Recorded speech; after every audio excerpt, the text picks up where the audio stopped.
Hola, muy buenas tardes, profesor.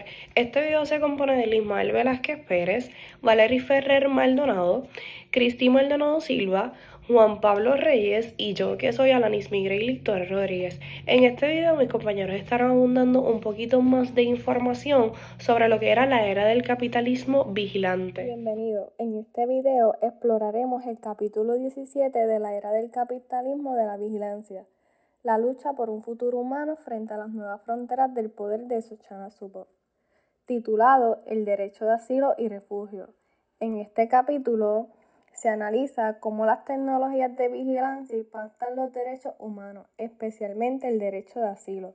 Además, en la parte 1 introduce la idea de que el gran otro corre más rápido que la sociedad, es decir, cómo las grandes empresas tecnológicas avanzan más rápido que las instituciones que deberían regularlas, creando desafíos para proteger los derechos de las personas, especialmente a los más vulnerables.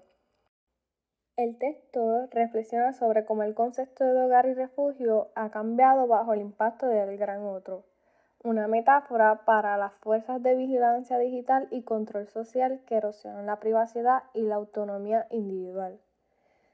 Durante el texto se utiliza la obra de Gaston Bachelard, particularmente su libro La poética del espacio, para explorar cómo el hogar es más que un espacio físico, es un lugar que moldea nuestra identidad, sueño y sentido de seguridad.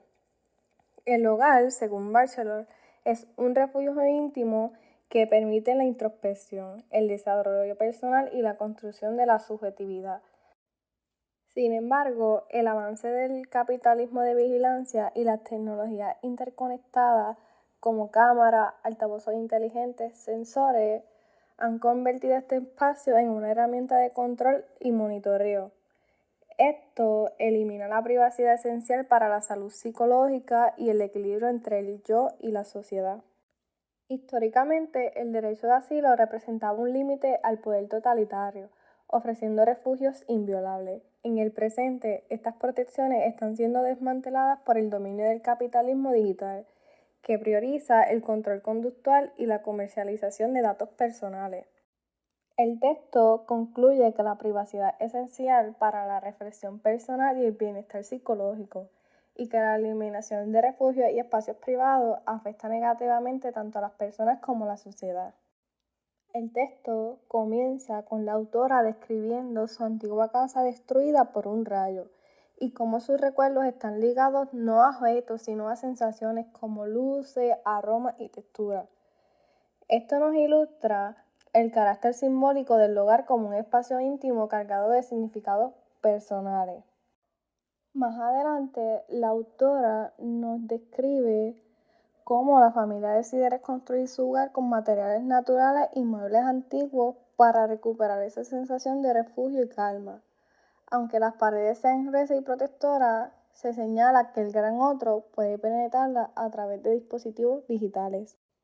También se critica cómo la interconectividad convierte objetos cotidianos como un cepillo de dientes o un frigorífico en herramientas de monitoreo, destruyendo los conceptos claves de asilo y refugio. La autora nos narra que Dark Peterson definió la privacidad como un proceso de control de los límites, que invoca los derechos de decisión asociados a la restricción y búsqueda de la interacción. La investigación de Peterson identificó 6 categorías de conductas de privacidad. 1. La soledad. 2. El aislamiento. 3. El anonimato. 4. La reserva. 5. La intimidad con los amigos. Y 6. La intimidad con la familia. En el estudio se destacó que estos comportamientos son esenciales para la salud psicológica, la autonomía y el bienestar. Sin estos no podemos desarrollarnos ni contribuir positivamente a nuestras comunidades. Sin embargo, a medida que avanza la era digital y el capitalismo de la vigilancia, el concepto de justicia horizontal pierde eficacia. El control digital y la comercialización de datos invaden todos los aspectos de nuestras vidas, sobrepasando las leyes y derechos tradicionales. La primera parte del capítulo 17 termina con 2 preguntas súper importantes. ¿Qué haría falta para que la domesticación de la vigilancia y el control digital tuviera lugar? ¿Y a qué tipo de vida estamos abocados si fracasa la protección de la privacidad?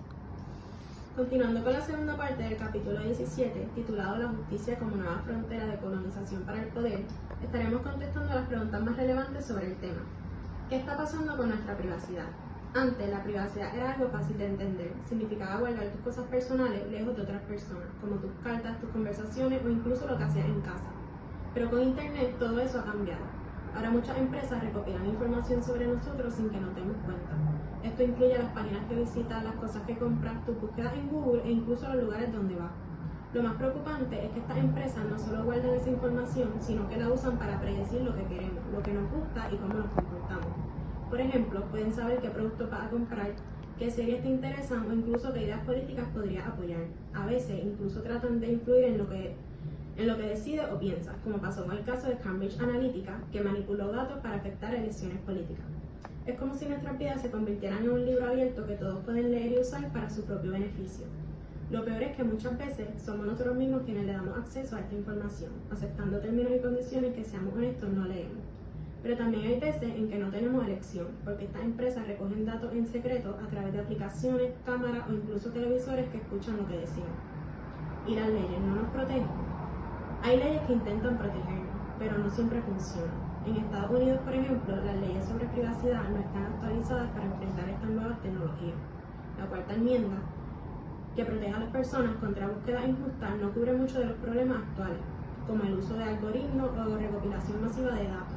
En Europa, las cosas son un poco diferentes. Existe una ley importante conocida como RGPD, que es el Reglamento General de Protección de Datos, que obliga a la empresa a pedir permiso antes de usar tus datos. También le exige notificarles si ocurre una filtración de información y le impone multas si no cumplen con estas reglas. Por ejemplo, si una empresa usa tus datos sin tu permiso, puede enfrentar multas de hasta el 4% de los ingresos globales. ¿Quién está luchando contra esto? Aunque parezca que las empresas tienen todo el control, hay personas que están luchando para cambiar las cosas. Un ejemplo es Paul Oliver, un matemático y activista que pidió a Facebook que le mostrara toda la información que tenían sobre él. Descubrió que Facebook guarda datos ocultos llamados texto en la sombra que no comparten con los usuarios. Estos datos se usan para crear modelos predictivos que benefician a la empresa, pero los usuarios nunca los ven. Otro ejemplo es Max Schrems, un activista que logró que Europa cambiara una ley importante sobre el manejo de datos entre Estados Unidos y Europa. Schrems también fundó una organización llamada None of Your Business, que ayuda a los ciudadanos a luchar por sus derechos digitales y presiona a las empresas para que cumplan con las leyes de privacidad. ¿Qué podemos hacer nosotros? Este problema es demasiado grande para resolverlo solo. Es como cuando los trabajadores hace más de 100 años se unieron para luchar por mejores derechos laborales. Ahora nosotros, como usuarios de Internet, necesitamos unirnos para exigir que estas empresas respeten nuestra privacidad y que las leyes sean más estrictas. Podemos empezar por educarnos y entender mejor cómo funcionan estas empresas y qué hacen con nuestros datos. También podemos apoyar organizaciones y activistas que trabajan para proteger nuestros derechos digitales. ¿Por qué importa? Esto es importante porque nuestra privacidad es parte de nuestra libertad. Si dejamos que las empresas controlen nuestra información, pueden influir en lo que pensamos, en lo que compramos e incluso en cómo votamos. Nos quitan algo muy valioso, el derecho a decidir qué compartimos y con quién. Proteger nuestra privacidad no solo es un problema técnico o legal, es una forma de defender nuestra identidad y nuestra capacidad de ser nosotros mismos sin que alguien use nuestra información para manipularnos o controlarnos. Añadiendo a lo que dijo mi compañera, este capítulo aborda cómo las grandes empresas tecnológicas como Facebook han creado un sistema de vigilancia masiva que recoge una gran cantidad de datos personales de los usuarios, pero mantienen una parte de estos datos conocida como el texto en la sombra, fuera del alcance de los usuarios. Este texto en la sombra se refiere a la información sobre el comportamiento de los usuarios que las empresas utilizan para generar productos predictivos a pesar de las herramientas que las empresas ofrecen para que los usuarios descarguen sus datos. Esta información fundamental permanece oculta y no es accesible. Esta refleja las profundas aritméticas del poder de los usuarios y las empresas que controlan estos datos. El capítulo también explica cómo en la era digital la privacidad se ve vulnerada al divulgarse datos personales sin el consentimiento de los individuos. Sin embargo, la legislación, como la cuarta enmienda de la Constitución de Estados Unidos y el Reglamento General de Protección de Datos de la Unión Europea, no está suficientemente preparada para enfrentar la invasión masiva de la privacidad por parte de las corporaciones tecnológicas. A pesar de algunos intentos de regular y proteger la privacidad de los usuarios, el poder de las empresas sigue siendo difícil de controlar y la tecnología utilizada para recolectar y analizar los datos es tan compleja que escapa a la comprensión humana. Un caso clave que ilustra esta problemática es el de Paul Oliver, un activista que intentó acceder a sus datos personales en Facebook para investigar cómo las empresas los utilizaban para manipular comportamientos políticos. Su lucha resalta lo difícil que es para un individuo enfrentarse a estos gigantes tecnológicos, incluso con las leyes de protección de datos. A pesar de que las regulaciones están cambiando, las grandes corporaciones continúan operando sin que se frene su dominio en la economía de vigilancia. Además, se menciona la necesidad urgente de una respuesta legal más robusta que desafíe el capitalismo de vigilancia. El capítulo sugiere que los individuos no pueden enfrentarse por sí solos a las grandes empresas y se requiere acción colectiva para contrarse a la injusticia. La problemática del capitalismo de vigilancia y la recopilación masiva de datos personales puede vincularse directamente con las ideas de Michael Foucault sobre la vigilancia, particularmente su concepto del panóptico y el control social. Michael Foucault fue un filósofo que habló sobre cómo el poder funcionaba en la sociedad. Usó la idea llamada el panóptico, una torre desde donde un vigilante puede observar a todos sin ser visto. Según Foucault, este tipo de vigilancia no usa fuerza, sino que hace que las personas se controlen solas por miedo. Hoy, algo parecido pasa con el capitalismo de vigilancia. Grandes empresas como Google o Facebook recopilan todo tipo de datos sobre nosotros. ¿Qué hacemos? ¿Dónde estamos? ¿Qué buscamos en Internet? No sabemos exactamente cómo nos observan, pero sentimos que lo hacen y eso nos hace cambiar nuestro comportamiento. Para concluir, el capitalismo de vigilancia es como un panóptico moderno. Siempre estamos bajo la mirada invisible de las empresas. Esto afecta lo que hacemos y cómo pensamos. Para evitar que tengan tanto poder necesitamos unirnos, crear leyes más fuertes y aprender sobre cómo funciona esta vigilancia.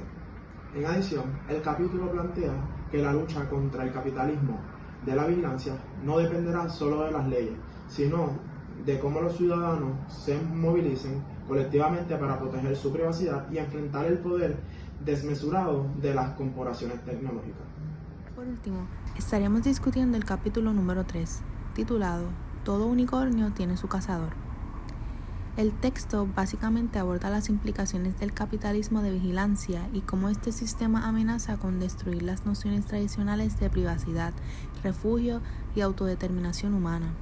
Se expone la idea de que, en una sociedad dominada por la vigilancia masiva y el control instrumental de las grandes corporaciones y gobiernos, las personas pierden la capacidad de tener un espacio íntimo y privado.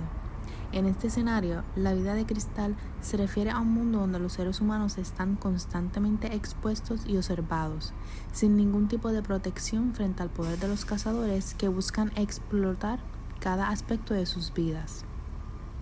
El texto describe cómo el capitalismo de vigilancia se basa en la eliminación de las fricciones y las barreras entre la intimidad y la exposición pública, creando un entorno donde las personas están completamente integradas en una red de control.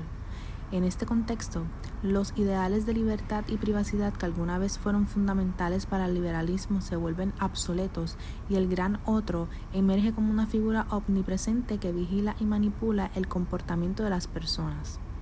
Este gran otro es una representación simbólica de los sistemas de vigilancia que, a través del monitoreo de nuestras acciones y emociones, convierten a los individuos en simples nodos conectados dentro de una vista de red de control. El texto critica cómo la vigilancia masiva afecta negativamente la vida humana, destruyendo la capacidad de las personas para tomar decisiones morales autónomas y convirtiendo sus vidas en medios para los fines de otros. Se denuncia que el sistema fomenta una indiferencia radical, en la cual ya no se confía en las relaciones sociales o en las promesas de un futuro democrático. El autor sugiere que esta vigilancia sobaca los fundamentos de la autodeterminación y la democracia, desplazando a las personas de su propio centro de decisión y voluntad. Sin embargo, frente a esta situación, el texto resalta como una nueva generación de activistas, artistas y creadores que han comenzado a desarrollar formas innovadoras de resistencia. Estos jóvenes utilizan su ingenio para crear arte y tecnología que contrarresten los efectos de la vigilancia. Por ejemplo, se mencionan dispositivos como carcasas de teléfonos que bloquean señales, ropa diseñada para confundir los sistemas de reconocimiento facial, prótesis de huellas dactilares falsas y ropa que impide la captura de datos biométricos. Incluso se crean prendas que interfieren con la vigilancia de drones, inspiradas en las vestimentas islámicas tradicional que simboliza la separación entre el hombre y lo divino, pero ahora redirigida hacia la separación entre los individuos y las máquinas de vigilancia. Entre estas iniciativas se destacan los proyectos del artista Adam Harvey, cuya obra se enfoca en frustrar el poder de los sistemas de vigilancia mediante la creación de moda y tecnología que distorsionen la visión informatizada. Otro ejemplo será el artista Benjamin Grosser, quien ha desarrollado interfaces que eliminan los contadores de las redes sociales para así neutralizar la obsesión por las métricas de popularidad que fomentan plataformas como Facebook y Twitter. Este tipo de iniciativas buscan devolver una sensación de control sobre la propia vida y los propios datos a los usuarios. El texto sugiere que, aunque estas formas de resistencia son necesarias, no son suficientes. Adaptarse a una vida de ocultación, utilizando dispositivos que bloqueen la vigilancia, solo es una respuesta temporal a un problema más profundo. Se necesita una acción más radical que desmonte el propio sistema del capitalismo de vigilancia. El autor argumenta que simplemente esconderse de la vigilancia perpetúa el problema, ya que se trata de una adaptación o una realidad inaceptable, en lugar de una solución definitiva. Se critica la normalización de la vida bajo la vigilancia masiva y se advierte que, si no se actúa pronto, las futuras generaciones heredarán un mundo donde la naturaleza humana estará completamente subordinada al control de las grandes corporaciones y sus sistemas de vigilancia.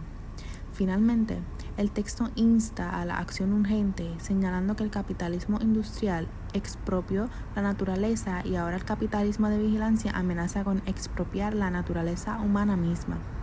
Si no se derriban las estructuras que sostienen esta vigilancia, el sacrificio de la privacidad y la autodeterminación será inevitable, dejando a las generaciones futuras con una carga aún más pesada que la que ya enfrentan en relación con la crisis climática.